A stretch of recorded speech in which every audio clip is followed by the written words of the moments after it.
होनहार शिष्य पर किसी भी गुरु को गर्व होता है, लेकिन कुछ शिष्य ऐसे भी होते हैं जो गुरु से सीखे हुए दांव को गुरु पे ही आजमा देते हैं और उन्हें पछाड़ देते हैं। अजीत पवार ने मुंबई में ऐसा ही दांव चला। वह शरद पवार के भतीजे ही नहीं बल्कि उनके शिष्य भी रहे हैं। पिछली बार गच्चा खा गए थे जब 2019 में विधानसभा चुनाव हुए तो उसके बाद, लेकिन इस बार जो अजीत पवार ने जो किया वो पूरी तैयारी के साथ किया, और जिसमें उन्होंने अजीत पवार ने अपने ही चाचा को पीछे छोड़ दिया है। आज जो शक्ति परीक्षण हुआ उसमें ये देखा गया कि अधिकतर विधायक सांसदों का समर्थन जो था वो अजीत के पक्ष में रहा, और ये माना जाता है कि दल बदल कानून से बचने के लिए जो 36 विधायकों की ज़रूरत है, अजीत पवार उस आंकड़े को पार कर लेंगे। और उन्होंने पार्टी पे दावा भी ठोक दिया है, चुनाव चिन्ह के लिए भी आवेदन कर दिया है। ये आज का जो शक्ति परीक्षण है निश्चित रूप से दिलचस्प रहा।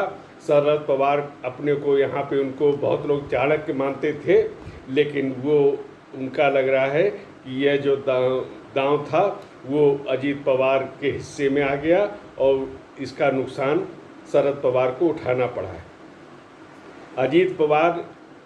शरद पवार की जो राजनीतिक पाठशाला है उसके सबसे होनहार शिष्य थे, लेकिन जब उत्तराधिकार की बात आई तो अजीत पवार को नहीं चुना गया। शरद पवार ने अपनी पुत्री को उत्तराधिकारी बनाया। तो ये भी बात कहीं न कहीं रही होगी, मन को विचलित करती होगी। तो बाकी का घटनाक्रम सब जानते हैं।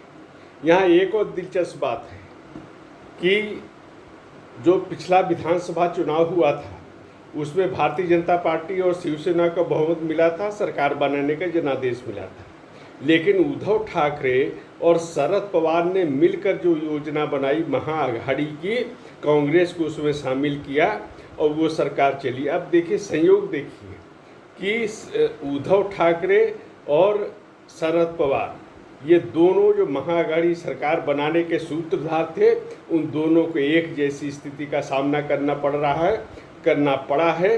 उद्धव ठाकरे के हिस्से से शिवसेना चली गई, उस पर एकनाथ शिंदे का अधिकार हो गया, और इसी प्रकार एनसीपी भी अजीत पवार के खेमे में जाने वाली है।